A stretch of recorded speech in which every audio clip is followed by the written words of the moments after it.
Salut à tous les bergers. Aujourd'hui je vous présente la deuxième partie de la conquête spatiale. Après avoir vu le programme des Américains et répondu aux commentaires Facebook que nous croisons régulièrement, il est temps de s'intéresser aux autres pays. Car oui, la Lune attire bien des convoitises dont nous parlerons en fin de cette vidéo. Du coup, quand on pense à la conquête spatiale, on pense au choc États-Unis-URSS. Aujourd'hui, la Russie compte bien revenir sur le plan de la scène internationale, même si elle fait face à une forte corruption au sein des entreprises du secteur et avec un programme lunaire assez opaque, nous pouvons faire un point sur ses ambitions.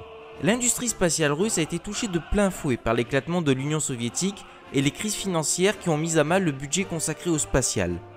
Les effectifs, qui étaient de 1,3 million durant l'ère soviétique, ont chuté à environ 200 000 personnes en 2016. Devenu un secteur peu attractif sur le plan des salaires, la Russie doit faire face au départ de la retraite de ses personnels les plus qualifiés. Les problèmes récurrents de fiabilité, de dérapage de projets, ainsi que la multiplication des scandales financiers ont conduit les responsables russes à réorganiser le secteur en fusionnant en 2013 l'ensemble des sociétés au sein du conglomérat d'État Roscosmos. Pour le moment, seules des missions robotiques sur notre satellite sont officiellement prévues. Concernant les vols habités, c'est une autre histoire. En effet, sur le papier, le projet est chiffré à 11,3 milliards de dollars. Un lanceur lourd devra placer 27 tonnes en orbite, dont 20 à la surface de la Lune, et sera prêt en 2025-2028. En effet, alors que la NASA opte pour une base en orbite, Roscosmos ambitionne directement une base sur la surface de la Lune. Dmitry Rogozin, le chef de Roscosmos, reste ouvert à une coopération avec les Américains, mais refuse de participer à la station Gateway américaine. Le premier vol humain russe vers la Lune aura lieu en 2031, à bord du nouveau vaisseau nommé Oriol, promet le patron de Roscosmos. Oriol étant beaucoup plus lourd que Soyouz, la Russie devra concevoir un lanceur super lourd d'ici là.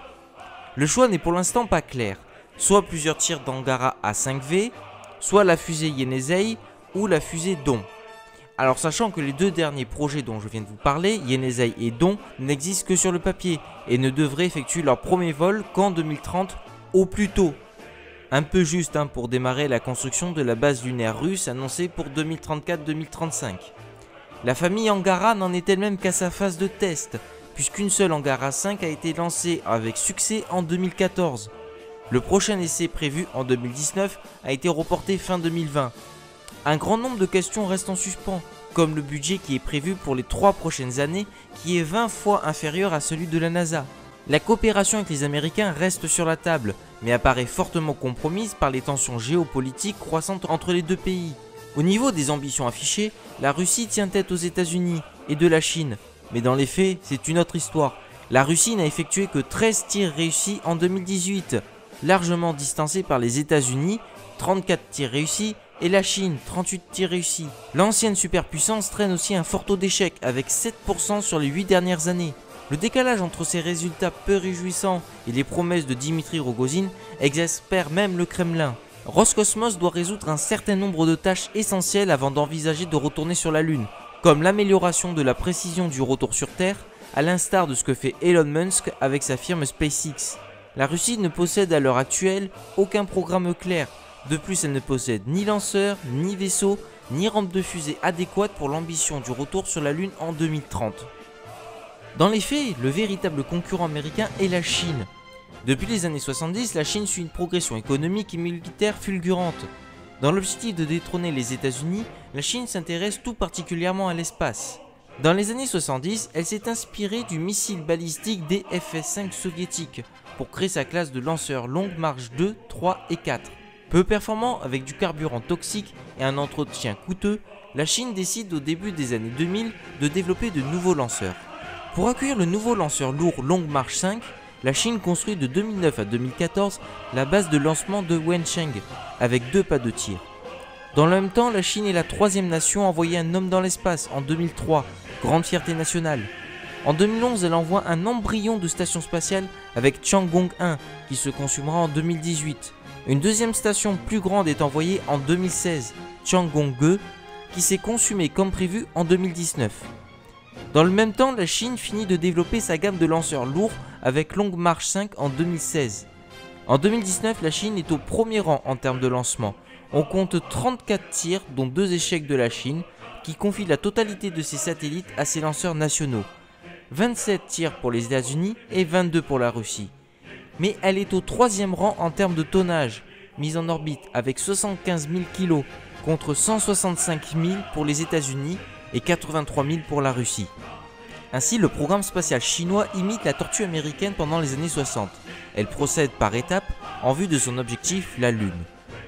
En 2019, la Chine est le premier pays à poser un rover sur la face cachée de la Lune. En 2021-2022, elle prévoit la mise en orbite de Tiangong 3, tiens, le nom est original, hein, en orbite basse afin d'acquérir l'expérience des séjours longue durée pour ses équipages. À l'horizon 2030, et avec le développement du lanceur lourd Long March 9, la Chine prévoit de s'installer sur la Lune. Pour le moment, son programme n'est pas défini de manière très claire, mais elle suit son calendrier et rattrape très vite les Américains. À terme, elle se positionnera sans nul doute comme un adversaire de taille dans le domaine spatial. La Chine, elle, veut carrément établir une zone économique Terre-Lune, mais nous allons en parler un peu plus tard. Et l'Europe dans tout ça? Lorsque l'ESA, l'Agence spatiale européenne, a été créée, les vols habités ne faisaient pas partie des objectifs principaux, qui sont avant tout centrés sur la recherche scientifique, contrairement aux priorités des agences spatiales russes et américaines. Le poids du spatial habité dans le programme de l'ESA reste très faible aujourd'hui et se traduit essentiellement par des participations au programme spatial de la NASA.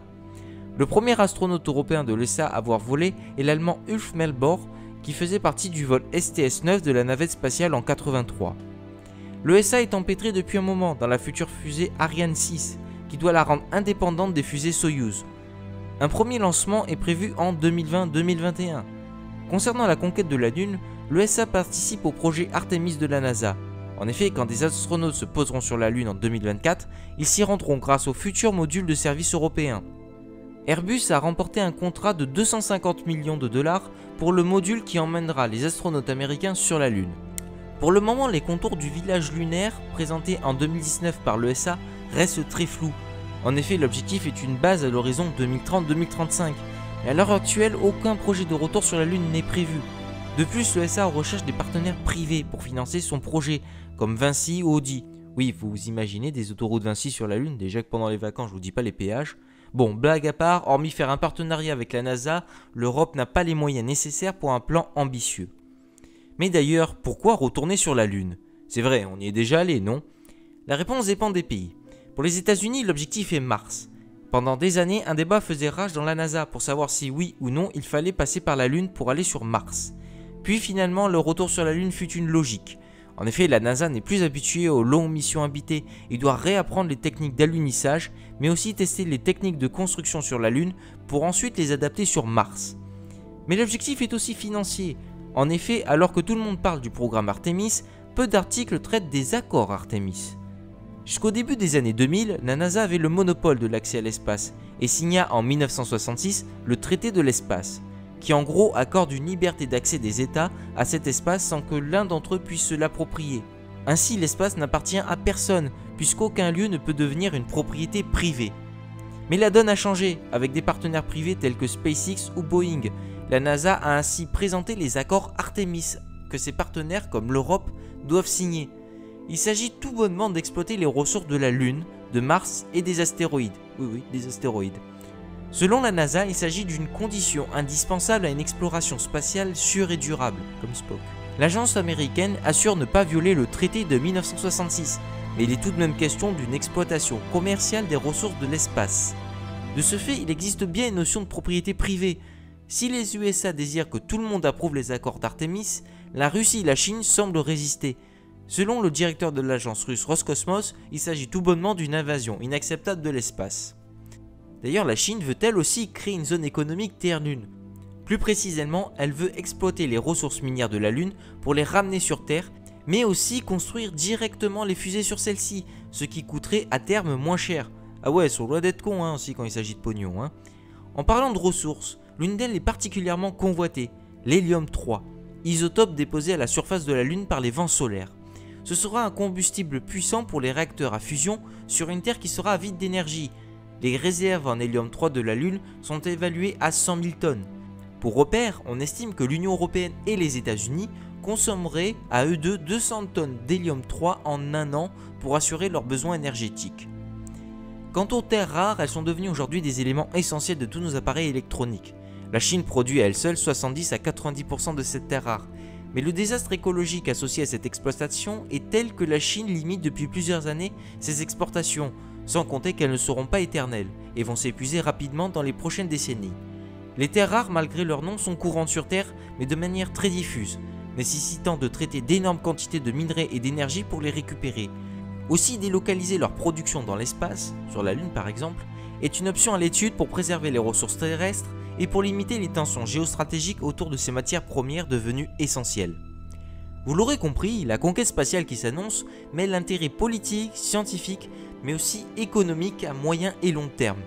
Dans tous les cas, elle s'annonce passionnante, mais aussi très dangereuse. Et voilà les bergers, c'est la fin de cette vidéo. J'espère qu'elle vous aura plu. N'hésitez pas à liker, à commenter la vidéo, mais aussi à la partager et me dire ce que vous en pensez. Sur ce, je vous dis à ciao, bonsoir.